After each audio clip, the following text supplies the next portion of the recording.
welcome back to my kitchen. Today, dessert. Probably my first dessert, I haven't done one yet, so I thought it was time. I'm actually going to make a baked cheesecake, which is one of my absolute favorite ones. But I'm not going to make one, I'm going to make four different individual ones. What I've done is I've found loads of recipes on the internet and my books and bits and pieces, and I've come up with my own recipe, which I've cut down to these four. In the case that you wanted to make a big 24-centimeter spring cake tin, no problem, just times these quantities by 3. Okay, very simple. Anyways, 300 grams cream cheese, room temperature. Everything has to be at room temperature. So we whisk that very, very quickly. So we have a nice paste, and then we have 40 grams of caster sugar. That goes in, including the bottom that is stuck. So off you go, and then we cream that. This is called creaming. We're basically combining the sugar. I'm doing this by hand because I didn't want to take the ginger out today. It's such a small base that I thought, well, might as well do it by hand because most of you don't have a stand mixer anyway, so I'll do it by hand. It's important that you mix it well so the sugar and the cream combines very, very well.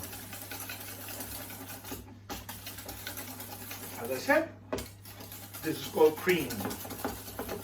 Perfect. So this 40 grams of double cream or cream. You can use sour cream, it will help it, it does work. Unsweetened, okay? So we add this as well. Perfect. And we're going to add, so that was Danny, by the way, he's going to the bathroom. Next thing that goes in, flour.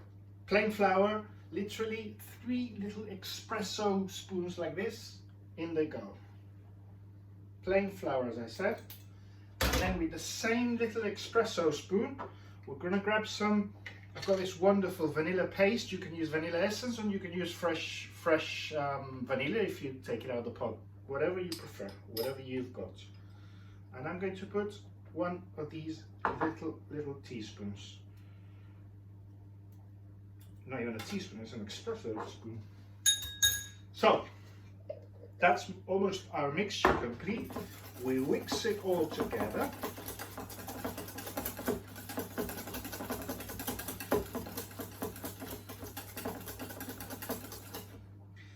I'm going to leave me to combine all this. I'll get all this done.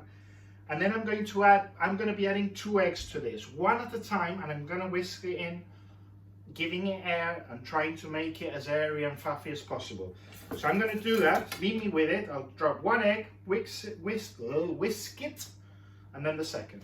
And then I'll come back to you and see how we put them on together. See you?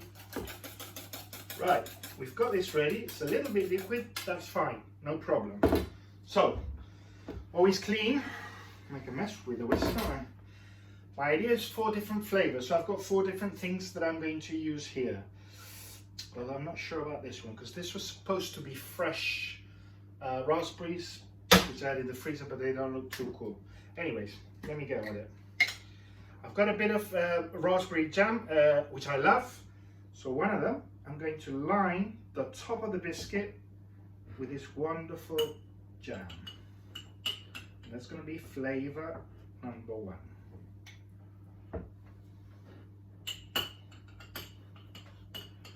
Perfect. Number 2, I've got this chocolate spread that we all know and love so much, but I'm not going to brand this at the moment. So a good dollop of that goes on the bottom, on the top of my biscuit. That's going to be lovely. I'm going to save that for a bit. Right, so that goes away. And then I've got a couple of really wonderful strawberries, fresh strawberries, which I'm going to use instead. See how that goes. These will be marinated in a little bit of sugar, a touch of vinegar, and a little bit of black pepper, believe it or not. They're actually wonderful. It does help it so much. It's surprisingly good. So I'm going to put those in the bottom as well. Put a couple more small bits. Perfect.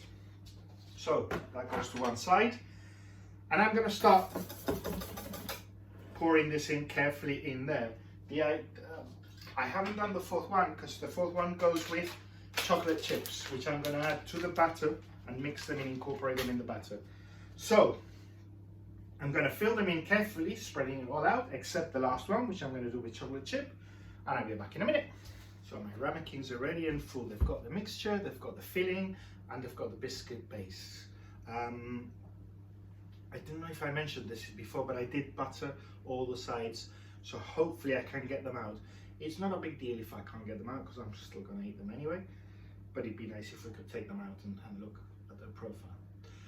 They're going in the oven for, I don't know for how long, but at 160 degrees. How long, I don't know. If you were cooking in a big tin, 45 to 55 minutes usually is what it takes to cook a cheesecake at that temperature. I'm going to let it go for half an hour, and then I'm going to check it. Again, 160 degrees, we're back in. Foodies, we're done. 35 minutes they've taken in the small ramekins.